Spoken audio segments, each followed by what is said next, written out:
Olá, meus caros, espero que estejam todos bem. Vamos aí para a gravação de mais uma aula, né? Hoje vou estar usando aqui o microfone, que é o microfone que fica aqui acima, né? O microfone que capta bem, né, o áudio, mas disseram que fica melhor com o microfone aqui é, acoplado, né, ao fone de ouvido. Então, nós vamos gravar nossa terceira aula, né? Com o título Propriedades das Partículas Sólidas do Solo. Tá? Já estamos aí com a tela compartilhada. Tá? Vamos acompanhar então, lembrando sempre que a quarta aula de índices físicos ela vai ser comentada na próxima aula síncrona, né? Conforme nós já havíamos já adiantado. E lá é uma aula que tem basicamente ali as descrições das fórmulas, né? Dos índices físicos, são deles. Vamos falar um pouquinho também no fim dessa aula de hoje, tá bom? Essa aula gravada. E aí, no nosso encontro, então, ao vivo, né? A nossa aula síncrona, nós vamos abordar essa parte dos índices físicos, tá bom? Vamos iniciar, então, essa aula de hoje. Vimos aí na aula passada de formação do solo que o solo tem a origem pela rocha, né? O intemperismo da rocha que dá origem ao solo. E ele é constituído de grãos minerais, né? Que são aqueles grãos que vieram da rocha, né? Podem ser minerais primários, como quartzo, né?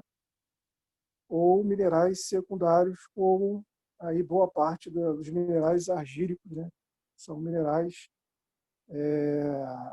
secundários. Temos aí o exemplo aí de caulinita, multimuronita e ilita, que estão então nessa fração fina do solo, que é a argila. Na fração grosseira, nós temos aí predominância de grãos silicosos, né, como o quartzo, que a gente acabou de falar. Pelo fato do Brasil ter um elevado intemperismo, nós falamos até, mostramos na aula síncrona também, que podemos ter até a produção de óxidos de ferro e alumínio. Então, existe a oxidação desses solos com um temperismo muito elevado, né? O óxido de alumínio que a gente conhece, né, a gibsita, é muito presente nos nossos solos, assim como a hematita e a guetita, que são óxidos de ferro, né? A hematita nós falamos, né, dá uma coloração mais avermelhada ao solo, e a guetita uma coloração mais amarelada. A gibsita, que é o óxido de alumínio, é o produto final lá do intemperismo do feldspato, né? Que passa aí da multimuronita para a ilita, depois caulinita, né? Tendo então um temperismo aí da caulinita, chega lá a gibsita. Essas propriedades físico-químicas, né, dependem de vários fatores, como a mineralogia, textura, estrutura. Então, nós vamos falar um pouquinho agora sobre cada um desses itens, porque é importante para ter o sucesso da obra, né? É importante conhecer essas propriedades do solo. E na mecânica do solo nós estudamos bem dessas propriedades aí, três principais, né, que são mais estudadas, são a textura, a consistência e a atividade das argilas. Como nós falamos aí, que depende da constituição mineralógica, vamos lembrar um pouquinho do que foi abordado na aula passada, né? Falar aí que das propriedades químicas e mineralógicas, né, tem a função, então, da sua rocha de origem, né? E isso vai, então, influenciar o comportamento mecânico do solo. Os solos mais grossos, né, eles têm os minerais ali que são distintos a olho nu, inclusive, né, sendo que 90% são silicatos, né, principalmente feldspato e quartzo. O quartzo é o que predomina mais aí na fração mais grosseira do solo, né, principalmente pedregulho. Dos grupos minerais que nós abordamos na aula passada, eu citei aí esses quatro aí, que são bem importantes, né, no nosso estudo, principalmente silicato, que dissemos que a maior parte dos minerais presentes nas rochas, né, são silicatos. como feldspato, quartzo, a mica, a serpentina, e os óxidos também, né? Que tem aí a presença importante também na formação do solo e na classificação do solo também. Vão interferir no comportamento, obviamente. Carbonatos como a calcita e a dolomita, né? Calcita, que é um importante mineral aí presente nas rochas calcárias, né? E o sulfato gipsita e anidrita. Gipsita, inclusive, é que, através do cozimento dela, nós obtemos o gesso. Voltou aqui, vamos lá. Agora sim. Em relação à constituição mineralógica, nós já também falamos na aula passada que o quartzo ele é muito estável, né? Ele é de mais difícil temperismo, inclusive, né? Não é tão atacado quimicamente como o feldspato, que está aí abaixo, né? O feldspato, então, ele é mais frágil ao ataque, né, químico. Por isso, então, que no quartzo, a gente observa ele, quando a gente observa na fração do solo, mas aquelas frações mais grosseiras, né, muito abundantes, porque ele não é muito facilmente. O feldspato não, o feldspato a gente observa ele no solo, né, os minerais secundários vindos dele, né, até na fração mais fina, que é a argila, muita abundância. Nós vimos também que as argilas, né, os argilominerais silicatados, né, oriundos do feldspato, eles têm duas unidades principais, que são o tetraedro e o octaedro. Estamos aqui até observando aqui, né, a representação, né, do octaedro e do tetraedro, a ligação aqui. Falamos bem na aula passada sobre eles, né? Sendo que aqui temos a caulinita, que é um mineral 1 para 1, ou seja, tem uma camada de tetraedro ligada a uma de octaedro, com o tamanho total de 7 angstroms. Por quê? Porque é o mineral mais interperizado aí desses argilominerais silicatados. Então, o tamanho dela, da estrutura básica, é pequenininho. Mas a partícula resultante, que seria a união, né, de várias partículas unitárias de caulita, pode chegar a 1000 angstroms, né, de espessura. Então, quando você vai observar lá no microscópio, você vai ver a partícula de caulinita, né, partícula resultante, quando você tem ali a união de todas elas, né, chega até 1000 angstroms. É um pequenininho, mas em relação às outras é bem grande. Vamos ver aqui o exemplo da esmectita, né? Que o grupo da esmectita é grande, tem a multimoronita que a gente está falando, que é um tipo de esmectita. E temos também a ilita, também são dois grupos aí, né, de minerais com camada 2 para 1. Então, são dois tetraedros ligados a um octaedro. E, nesse caso, então, temos a galeria entre essas duas unidades. No caso da esmectita, né, principalmente a multimoronita, você tem aí, então, a unidade básica principal de 14 angstroms, né, a unidade básica, tamanho total, né, de toda a camada aqui, né, a partícula básica, mas a partícula resultante não passa de 28 angstroms, ou seja, no máximo você consegue juntar duas partículas básicas, chega até a juntar três em alguns casos, mas é muito comum juntar duas partículas aí de 14 angstroms, duas camadas de 14 angstroms, que é a partícula básica. Já a ilita tem tamanho de 10 angstroms, porque a galeria aqui você tem o potássio, ó, potássio aqui na galeria. O potássio é mais fixo, e ele se ajusta melhor a esse espaço aí entre as duas camadas. Você consegue pacotar até um pouco mais, às vezes 7, 8 camadas. Aí, então chega a unidade total resultante de 70 angstroms, ou 80.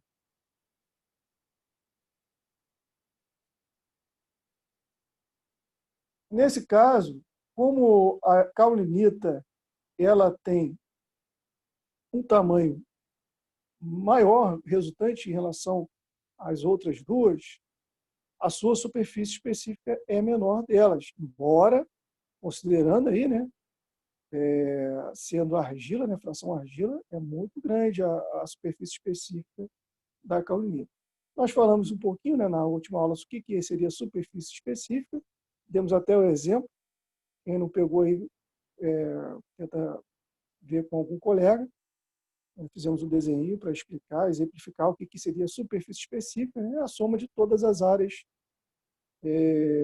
soma das áreas de todas as partículas contidas num determinado volume.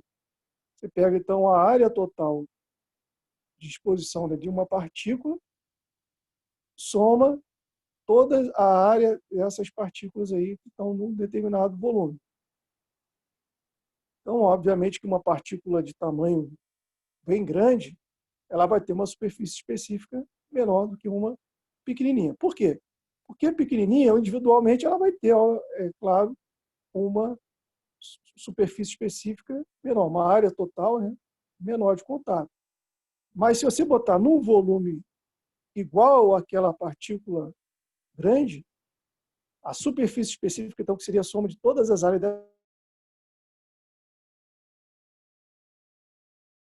é superior, né, que é duas vezes em relação à dimensão, né? Considerando um cubo perfeito, se fosse um cubo perfeito, a superfície específica, então, é duas vezes maior em relação à questão do tamanho. Se uma partícula tem 1 milímetro de lado, né, se ela é um cubo, tem 1 milímetro de lado de cada quadradinho, e a outra tem 2 milímetros de lado, essa aqui tem a metade, então, vai ter duas vezes mais superfície específica do que aquela outra. Nesse caso aí, considerando então a metade. Então é proporcional, né, a dimensão. Quanto menor a superfície específica, desculpa, quanto menor é o tamanho do mineral, maior é a superfície específica. Por isso que a Monte Moronita aqui, ó, olha a violência que tem de superfície específica, 800 metros quadrados por cada grama de argila, Monte Moronita. Então é muita coisa. 10 metros quadrados por grama, que a da caunita já é grande, então 800 metros quadrados por grama é demais. E a ilita que está no meio termo, né, entre as duas. E a gente tem, então, de conclusão sobre essa questão aí. Porque essa superfície específica ela vai influenciar em várias propriedades do solo. Por exemplo, na estrutura, na plasticidade, coesão das partículas, né? Tem várias propriedades, né? E, então, tem a questão também da atividade, né, das argilas, que quanto maior a superfície específica, mais ativa é a argila. E nós já até falamos já a importância desse estudo aí, da superfície específica, porque está relacionado à questão do comportamento físico do solo. Para a construção, quanto maior a atividade do solo, né, ou seja, quanto maior a superfície específica das suas partículas, pior para a construção. Tá? O solo ideal para a construção é aquele que tem uma atividade baixa. Então, a caolinita, que tem uma atividade alta aí, em relação à questão de ser argila, ela é mais estável em relação às outras os outros argilominerais que nós estamos mostrando aí, que ela é um mineral 1 para 1, com camada 1 para 1. Os minerais com camada 1 para 1, eles são mais estáveis, né, para a construção. Os 2 para 1, como a ilita e a multimolonita, são instáveis, têm muitos problemas, variações de volume, né? Nós explicamos bem isso aí na última aula. Acabamos de falar, né, que a partir da superfície específica a gente pode calcular também a atividade superficial ou atividade da superfície das partículas. Nós calculamos pelo valor do IP, nós vamos ver nas próximas aulas o que é IP, é o índice de plasticidade do solo, dividido pela porcentagem de argila ou porcentagem de minerais com tamanho menor que 0,002 milímetros. Se o valor é menor que 0,75, a argila é inativa, é o caso aí muito comum das caulinetas, tá? Esse valor aí. Argilas normais, de 0,75 a 1,25, acontece em alguns casos aí de solos com caulinita. A ilita está aí também mais ou menos nesse máximo aí, de 1,25. E as argilas ativas, como do grupo das esmectitas, o exemplo aí da multimononeta, dá acima de 1,25. É assim então que a gente calcula a atividade. Nós vamos ver mais sobre isso lá no capítulo de consistência do solo. Uma propriedade muito importante aí no estudo do solo, falamos também na aula passada um pouquinho sobre ela, é a textura ou granulometria. A gente usa mais o termo granulometria na mecânica do solo. Tá? É o tamanho relativo e a distribuição das partículas sólidas que formam o solo, tá? Desde as partículas microscópicas até aquelas com facilidade de chegar a olho nu. Né? Então, gente, é a classificação do solo quanto ao tamanho das partículas, a granulometria. A gente estuda pelo ensaio de granulometria, que nós vamos explicar na próxima aula, né? E muito importante na classificação do solo também, como nós vamos ver no capítulo de classificação do solo. Em relação ao tamanho, então, nós temos dois grupos aí, que são solos grossos e solos finos. Solos grossos estão incluídos aí areia, pedregulho, um fragmento de rocha maior que pedregulho, né? Mais de 6 centímetros aí de diâmetro. E solos finos inclui, então, silt e argila. Tá?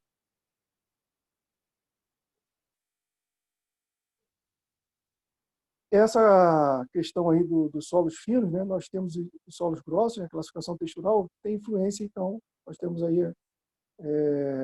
influência no comportamento do solo por meio de forças de campo gravitacional, no caso dos solos grossos, ou atividades elétricas, no caso dos solos finos, principalmente argila. O silt, ele parece muito com mais areia do que com argila, viu, gente? Ele tem um comportamento mais próximo da areia. Né? Pouca atividade elétrica. Argila não, argila, e principalmente quanto menor a argila, mais atividade elétrica. A questão, então, dos solos grossos, ela é mais importante aí na questão, por exemplo, de compactação do solo, né? Forças gravitacionais. Não tem atividade elétrica. Já os solos finos, principalmente a argila, você tem aí a ação também na estrutura, a influência na estrutura do solo. A gente já falou questão do intemperismo, né? Que as partículas grandes, elas são obtidas principalmente pelo intemperismo físico, né? Mais pelo intemperismo físico, e partículas pequenas somente por intemperismo químico que obtém. Uma comparação, só para vocês terem uma ideia da diferença do tamanho delas, né? Uma areia, se a areia fosse comparada a um barril, o silt seria um prato e a argila uma moeda. Para vocês verem aí a diferença de tamanho dessas partículas. Temos várias formas de classificar a granulometria do solo. Aqui está um exemplo, né, desde matacão até a argila. Nós vamos passar aqui na classificação da EBNT, que é a que nós usamos, onde a argila são partículas com diâmetro médio menor que 0,002 milímetros, o silt variando de 0,06 a 0,002 milímetros, então um pouquinho maior do que a argila, a areia de 2 a 0,06 milímetros e o pedregulho acima de 2, com limite de 60 milímetros ou 6 centímetros de diâmetro médio. Tá? Então é assim que a gente classifica. A gente usa principalmente o peneiramento para classificar as partículas maiores e um processo chamado de sedimentação para classificar as partículas menores. Nós vamos ver também esses processos lá na próxima aula do estudo da granulometria, e eles seguem a norma técnica da ABNT NBR 6502 de 95. Só como comparativo aí de vários sistemas de classificação, nós temos aí a STM, né, que é americana, aqui seria comparável aí a de estradas rodadas aqui no DNR nosso, no Brasil, que é a SHTO, também americana. NIT, que é do internacional, sistema internacional, e a ABNT, que é a nossa. Então, aqui vocês vão ver diferenças, né, nas classificações de pedregulho, areia, silt, argila. Alguns usam outros nomes, né, como coloide. A nossa é essa aqui, inclusive com classificações de pedregulho grosso, médio, fino, areia grossa, média, fina. Aqui estão os valores máximos, vocês deem uma olhada aí depois. Rapidamente falando aí dos solos grossos, né? Tem arranjo estrutural bem simples, mais no comportamento mecânico e hidráulico, né? Pela compacidade, né? Grau de compactação das partículas. Tem a maior porcentagem de partículas visíveis ao olho nu. Temos, então, duas classes principais, que são pedregulhos, que são partículas aí que a gente já falou, né? Acima de 2 milímetros, e as areias, tá, gente? As areias também, um grupo importante aí nos solos grossos. As areias, elas têm um formato, pode ser de angular ou subangular, pode ser arredondadas, principalmente aquelas que do vento, os solos eólicos são bem arredondadas, por isso que é até macia, né, no pisar. Nas dunas, a gente vê o pisar macio. E tem a questão aí, então, do diâmetro, né, que varia de acordo com a classificação no DNR, varia de 2 milímetros a 0,074 milímetros. Solos finos. Em relação aos solos finos, são partículas aí tão menores que 0,06 milímetros, de acordo com a ABNT.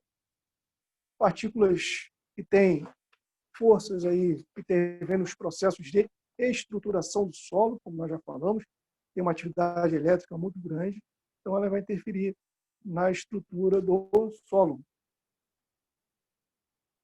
Formas principais: forma lamelar, fibrilar ou tubular, né, são as formas principais.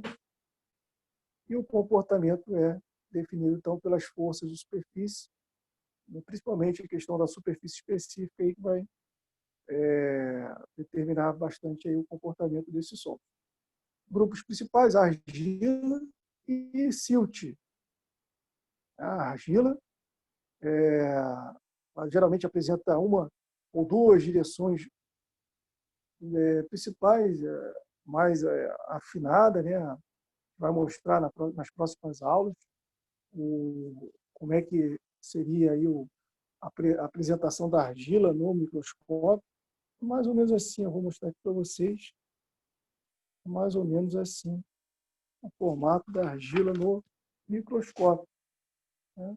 Um formato mais, parece um tubinho, né? O silt ele não tem tanto esse aspecto aí, não, tá? Ele é mais similar, inclusive, à areia, né? O comportamento dele, tem pouca atividade elétrica, né? Isso, então, vai lhe conferir quase nenhuma plasticidade, né? E também baixa resistência quando seco. Você aperta um torrão ali, tem bastante silt, você vai ver que ele desfarela fácil. Outra propriedade importante no estudo é a estrutura do solo, a maneira com que as partículas elas são arranjadas, né? Elas se arrumam ali para formar um torrão de solo. Tem importância na questão do comportamento.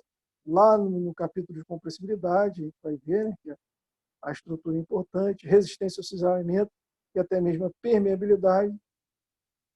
nós temos uma vasta, né, uma diversificação muito grande e complexa de estruturas nos solos finos. Nos solos grossos, as estruturas são bem mais simples, estão mais relacionadas à questão da compactação, como nós já falamos, e, no caso, é definido só pela gravidade, então, a estrutura dos solos grossos. Tá?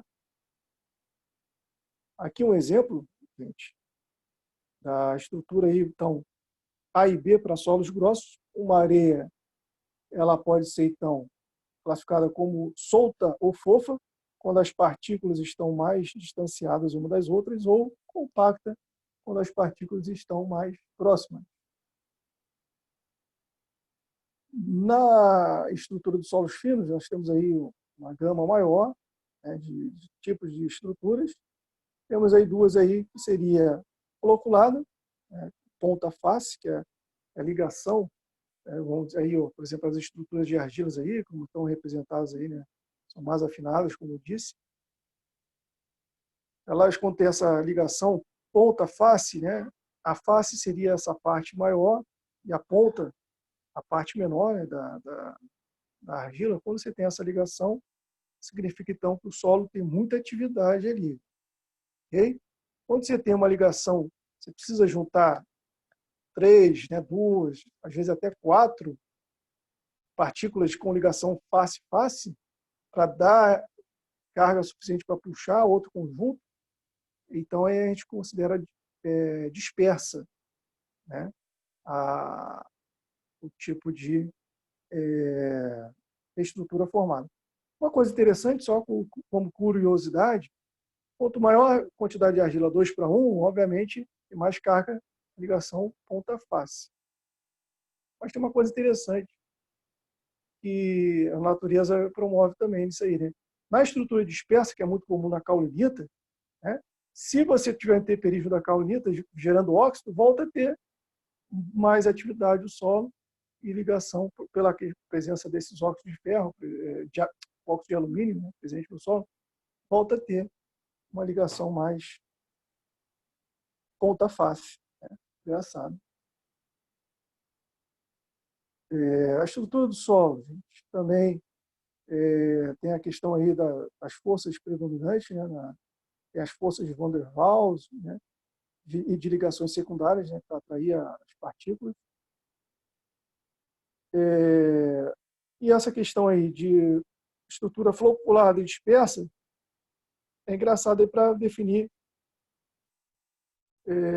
qual que é o solo mais permeável, se é o solo argiloso ou arenoso. Se fizer essa pergunta aí, a resposta mais ideal seria depende. Né? Por que depende? Qual solo é mais permeável? Argiloso ou arenoso? A gente logo pensa o arenoso. Né? Realmente, na maioria das vezes, vai ser o arenoso, porque as partículas são maiores, tem maior macroporosidade,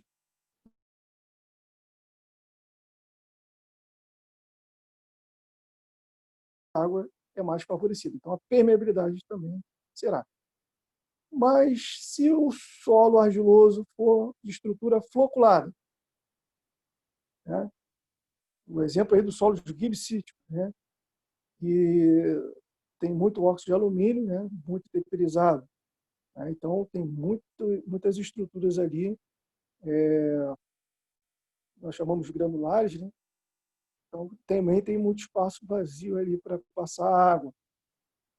E se o outro solo arenoso for um solo arenoso com areia fina, né? Ou muito fina, e esteja com a estrutura compactada, aí também, para surpresa, né, da natureza, aí nós vamos ter uma permeabilidade maior no solo argiloso, embora na nosso pensamento seja totalmente não muito, como é que se diz, correto, né? Assim, presumível, mas pelo fato do solo argiloso ser floculado e o arenoso ser de partículas pequenininhas, né, de areia, esteja compactado, nesse caso, o solo argiloso será mais permeável. Há aqui vários tipos de arranjo, de estruturas. Tá? Aqui é a granular, aqui embaixo que eu acabei de falar, do solo muito temperizados, como os latossolos, né, que tem muito óxido de alumínio, tá? Estrutura em blocos, muito comum aí nos solos de argissolos, ainda que ainda tem um pouco de mineral 2:1, tá? Estrutura prismática aqui e estrutura laminar, né, fórmula de lâmina. Tem uma fórmula para o cálculo da compacidade relativa, usando índices de vazios, índice máximo e índice mínimo, né, e o índice de vazios natural, né, ou seja, daquele momento. Isso aí depois a gente vai falar também mais sobre isso aí. Mas é uma maneira de calcular o quanto que o solo está compactado também em relação à estrutura, né? E aí você então tem a estrutura de solos arenosos, onde CR aí é menor que 0,33, é uma areia solta ou fofa, tá? Para fechar essa aula, vamos falar também das propriedades índices, a gente chama também de índices físicos, que são muito importantes no estudo das propriedades, estudo do solo, né? Estudo básico do solo. Então, entre as propriedades aí, uma das mais importantes. Mas vamos falar, então, mais especificamente nas próximas aulas sobre índices físicos, granulometria e também consistência do solo, né? São as três mais estudadas aí na mecânica do solo. Nós sabemos que o solo ele é um sistema trifásico, ou seja, ele tem partículas sólidas, que podem ser os minerais, vai falar já já, né? Pode ser matéria orgânica também, os minerais que vêm da rocha. Tem a água aqui, né, que está representada com a coloração mais azulada, e o ar está aqui em branco, é um espaço vazio, sem ar, sem água, né? Então é o ar, a parte gasosa. Então tem a parte sólida, líquida e gasosa, o solo. Grãos minerais, como eu falei, as fases sólidas, como eu falei, pode ser grãos minerais ou matéria orgânica. Grãos minerais podem apresentar várias maneiras, várias formas, aqui no caso, as formas da areia, as formas principais da areia. Características, então, mais estudadas dessa fase sólida: tamanho, peso específico, né, sua forma e composição química. Fase líquida. Então, nós temos então a água em solução, que é responsável por grande parte das propriedades do comportamento do solo. Ela atua no intemperismo, como nós falamos bem, a questão, né, da hidrólise na aula passada, e participa também na composição química do mineral. Quais são os tipos de água que nós temos aí, então, a classificação de água? A gente pudesse falar tipos de água, né? Tem a água livre, que é aquela que preenche os vazios, mas ela está ali em equilíbrio hidrostático, ela pode fluir também para dentro do solo, penetrar, né, dentro do solo. A água capilar, não, ela não penetra, não infiltra. Ela fica presa por forças capilares. Nos microporos, chamados microporos, vamos falar bem deles aí, principalmente o capítulo de capilaridade absorvida, que é aquela água adesiva, aquela água presa na partícula com muita força, né, uma força elétrica mais forte, inclusive, do que a água capilar, né? Tem a água de constituição, que está presente na composição química das partículas sólidas, e a água higroscópica, que é aquela que está com equilíbrio com a umidade do ar. E a fase gasosa é o ar que está presente no sólido, no solo, né, o ar presente no solo.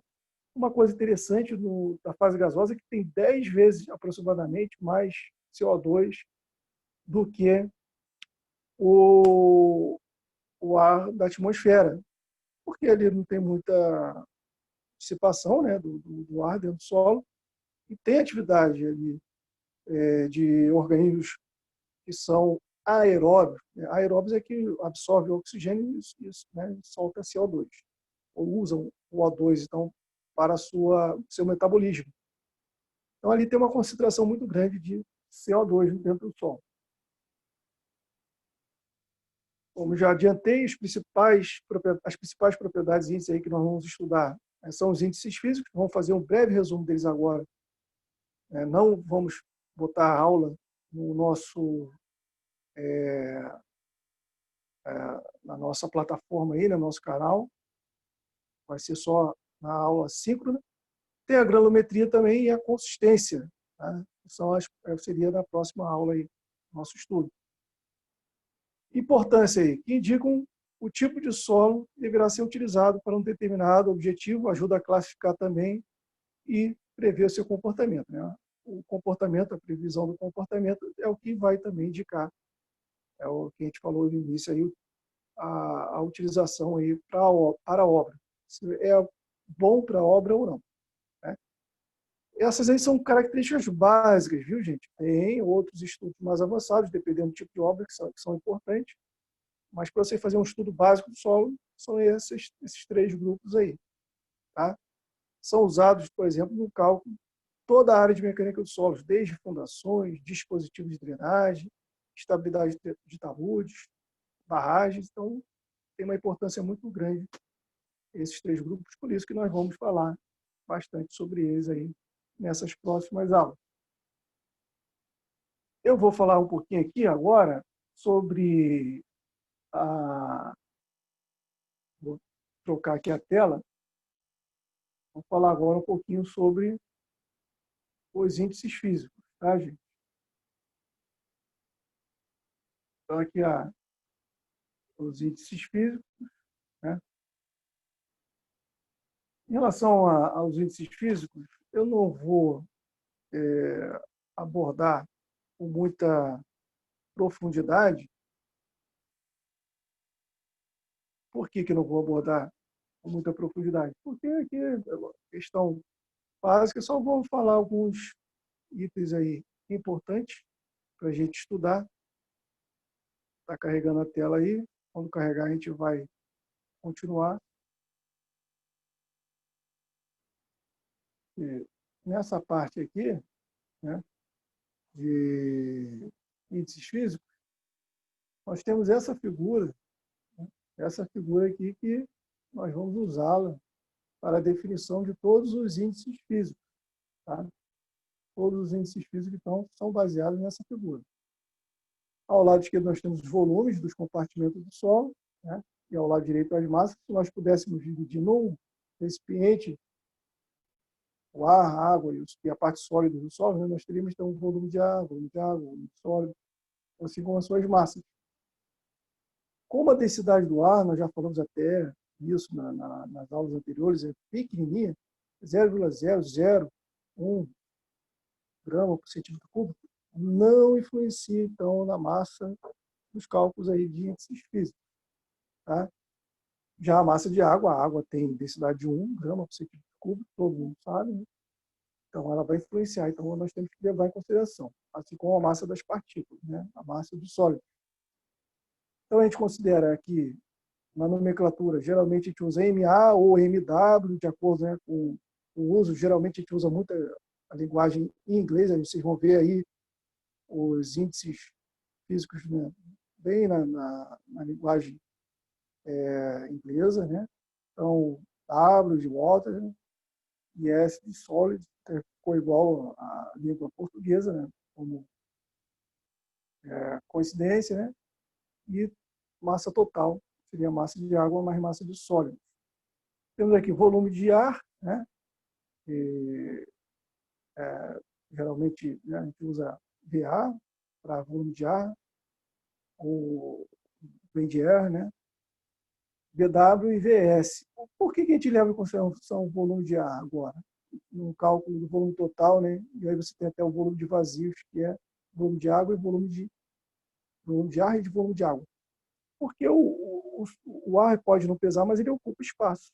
Tá? Então, por isso que é importante levar em consideração o volume de ar.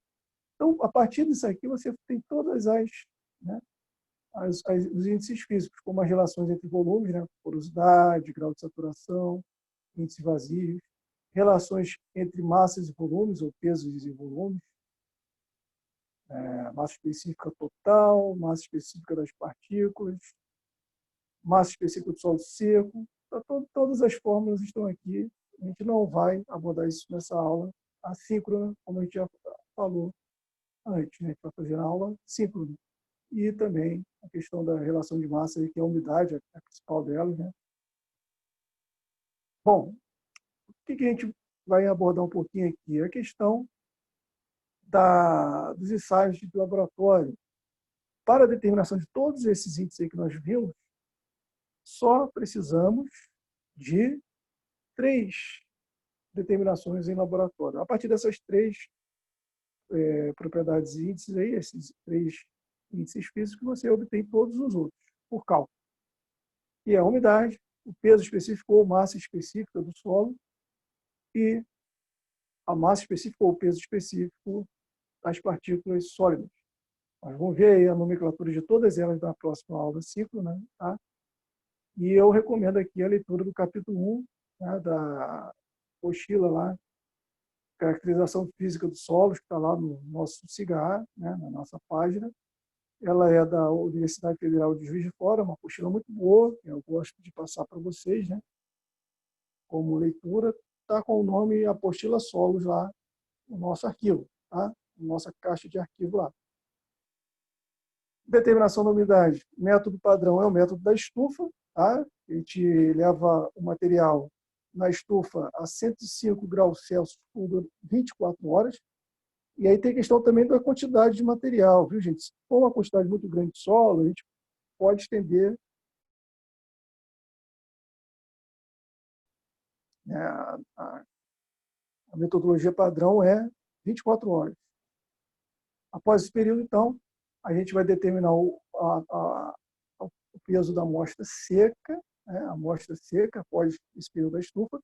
Nós fazemos o peso previamente dela úmida e, pela diferença, calculamos a umidade. Então, você tem aí, vai ter a massa de água, que é a massa úmida menos a massa seca do material, massa de água dividido pela massa de sólidos, ou massa seca, e multiplica por 100 para dar em porcentagem. É assim que a gente determina pelo método da estufa. Tem outros métodos aqui, a gente vai falar também um pouquinho deles na próxima aula. A estufa é um método padrão.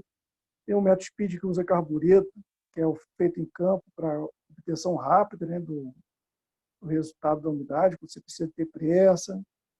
Não está sendo muito utilizado hoje mais, por fato de usar carbureto. O carbureto entra em reação com a água e dá uma expansão de volume, né? Ali, e essa expansão de volume dentro ali do recipiente é medida no manômetro. A pressão, então, gerada ali é medida e você tem a umidade então, que tem naquele solo ali. O fogareiro a álcool, também o pessoal chama de método da frigideira, né? Você retira, mas não é tão preciso. Você retira a água ali, mas não é tão preciso.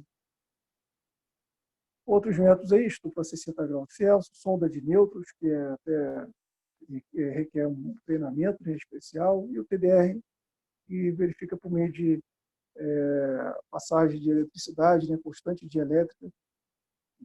Eu trabalhei até com TDR, e os equipamentos antigamente eram muito grandalhões, né? Hoje nós temos equipamento de bolso, viu, gente? Tem até leitor de LCD, não são muito caros e são relativamente precisos, o pessoal usa muito no campo, esses aí hoje. A determinação do peso específico total, ela é feita em laboratório, ou em campo. No laboratório nós temos a cravação de cilindro, no bloco indeformado do solo, tem que ser a amostra indeformada. Então a gente usa o cilindrozinho para cravar, né, e preservar então o volume. O volume total do solo ocupado dentro do cilindro, então, você mede então, o volume do cilindro. Como é que a gente faz a medida do volume do cilindro? Você pega o paquímetro, vê o diâmetro dele, da abertura, né, e a altura. Pegou a área, né, do círculo ali, né, a partir do diâmetro. Você calcula a área, multiplica pela altura, você tem o volume do cilindro, que vai ser igual ao volume do solo que vai estar contido ali dentro daquele cilindro. Tem a questão também do uso do cilindro de compactação, imersão em mercúrio e balança hidrostática com o método do solo parafinado. Esse aqui a gente pega um torrão, pesa ele, parafina ele e verifica a variação do volume no recipiente. Então, você correlaciona ao volume de solo ali, tá bom? É um método que era muito usado, né? Mas hoje também não tem sido muito utilizado, não, tá bom? No campo, você pode usar gravação também de cilindro, método de cone de areia, que não é muito preciso, mas dá uma informação boa, ou a sonda de Newton. Tá? E, por fim, método para determinar a massa específica das partículas do solo. Só faz em laboratório. Tem dois métodos. Tem um método que o pessoal da agronomia usa muito, né? É o balão volumétrico, você usa álcool. Né? O álcool penetra mais os espaços vazios. Você tem que penetrar bem os espaços vazios, porque na determinação da massa específica das partículas, né, ou densidade das partículas, você tem que determinar apenas o volume de sólidos. Então, você tem que excluir o volume de vazios, né, que no caso aí vai estar só com o volume de ar, né, o volume de água, o volume de ar, mas quando você vai fazer ali o ensaio, vai estar todo imerso, né, o material, então vai ser só o volume de ar que você vai ter que excluir no cálculo. O álcool, quando a gente usa o álcool lá para penetrar, ele tem então, esse poder de penetração muito maior do que a água tem a tensão superficial, que atrapalha a penetração. Então, a gente usa no caso do balão volumétrico lá. Aqui na engenharia, é mais usado o método picnômetro. Lá eles usam também. Aqui ele é mais usado. Esse aqui são exemplos de picnômetros, né? Tem um picnômetro de pescoço maior, esse aqui menorzinho, é até melhor de trabalhar esses menorzinhos aqui, né? Então, aqui, ó, no laboratório, inclusive, vou fazer a aula lá, mostrar para vocês esse aqui. Né? A gente determina, então,